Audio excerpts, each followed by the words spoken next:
What happens when something you once loved starts to feel like pressure? When the thing that used to bring you peace slowly turns into something you feel you have to get right, something that has to be seen, approved, and understood. Sometimes the real breakthrough doesn't come from doing more. It comes from stepping away and finding your way back to yourself. Elias used to love the sound of his own work. Not the applause, not the recognition. The work itself. The scratch of charcoal against paper. The slow build of color on canvas.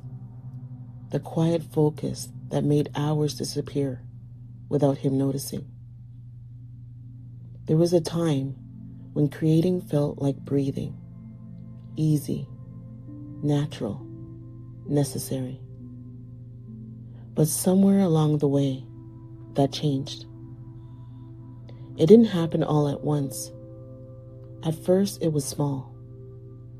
People started noticing his work, complimenting it, sharing it, asking for more. Then came requests, then expectations, then pressure. What once felt like freedom slowly turned into performance. Every piece had to be better than the last. Every detail had to be intentional. Every creation had to mean something. And eventually, without realizing it, Elias stopped creating for himself. He started creating for the world. The last piece he worked on sat unfinished in the corner of his apartment. It had been there for weeks. Every time he looked at it, something tightened in his chest. Not because it was bad, but because it wasn't perfect.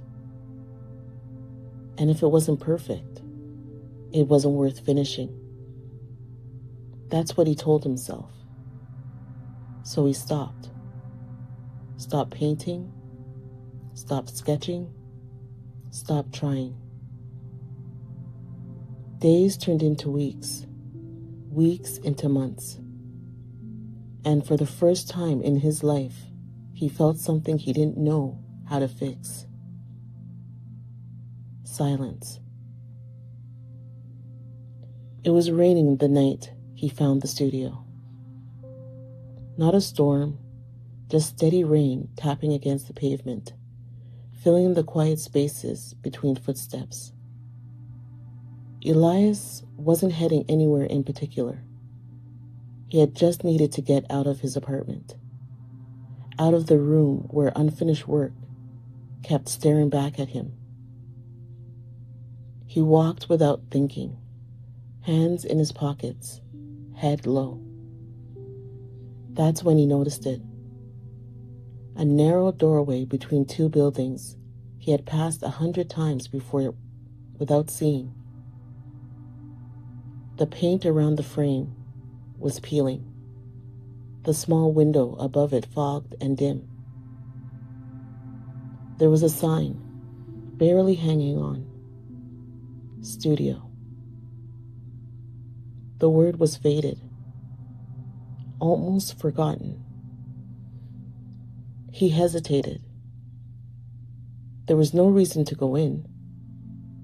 No invitation, no expectation, no audience. And maybe that's why he pushed the door open. The air inside smelled like dust and old wood, with a faint trace of paint that had long since dried. The space was small, a single room with tall windows clouded by time and rain. An easel stood near the center. A few scattered supplies sat on a shelf. It looked like no one had been there in years. But something about it felt untouched.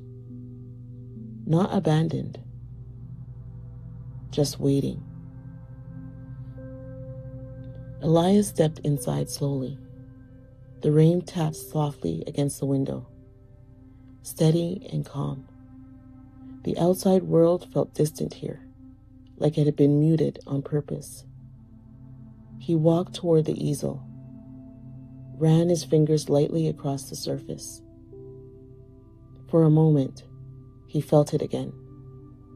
That quiet pull, the one he hadn't felt in months.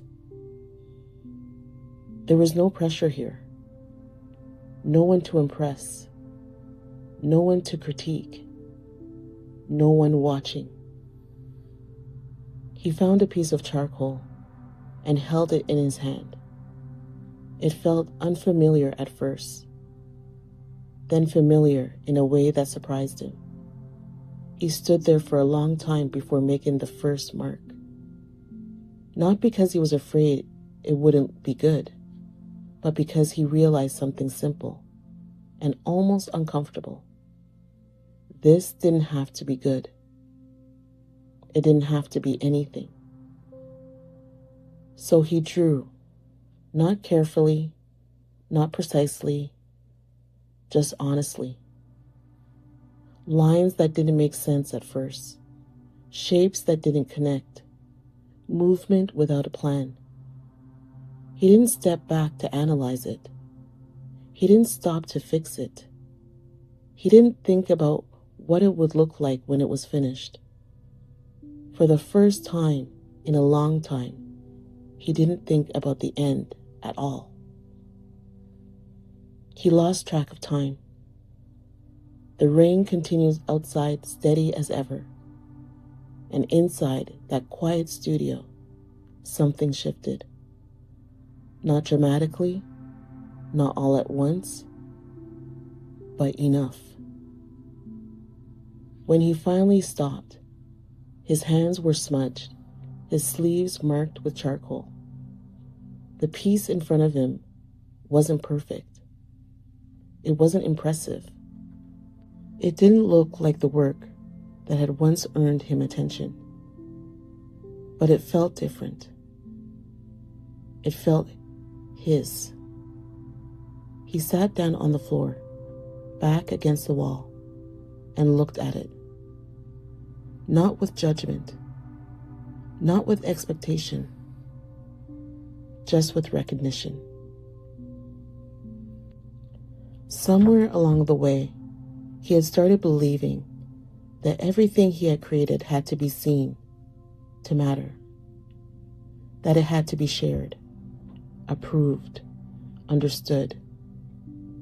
But sitting there in that quiet room, with no one else around, he realized something he hadn't allowed himself to consider before.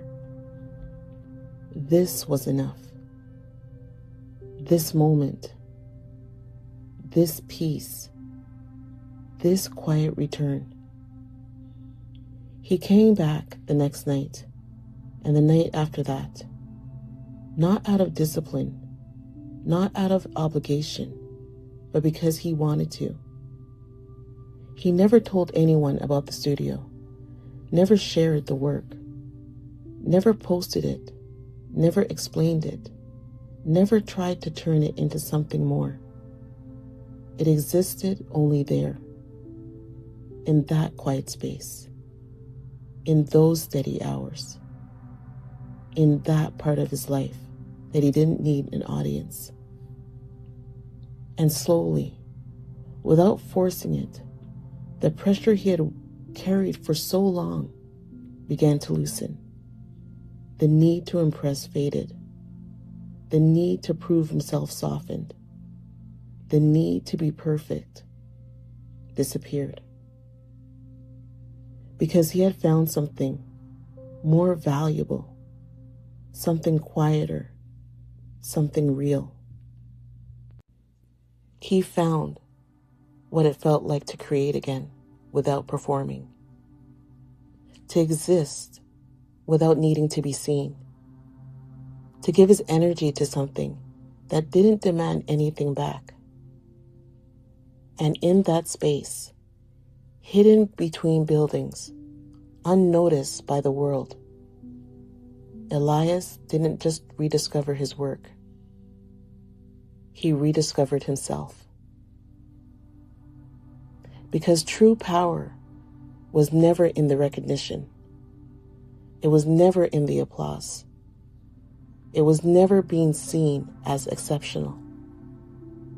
It was in the moment he stopped creating for everyone else and finally allowed himself to create for his own peace. And maybe that's the reminder someone needs today. Not everything you do has to be shared. Not everything you create has to be seen. Not everything in your life needs an audience to have value. There is power in doing something just for yourself. There is peace in showing up without pressure.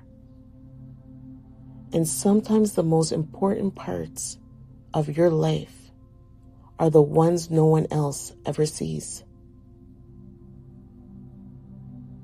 Together, let's move from doubt to power, one story at a time.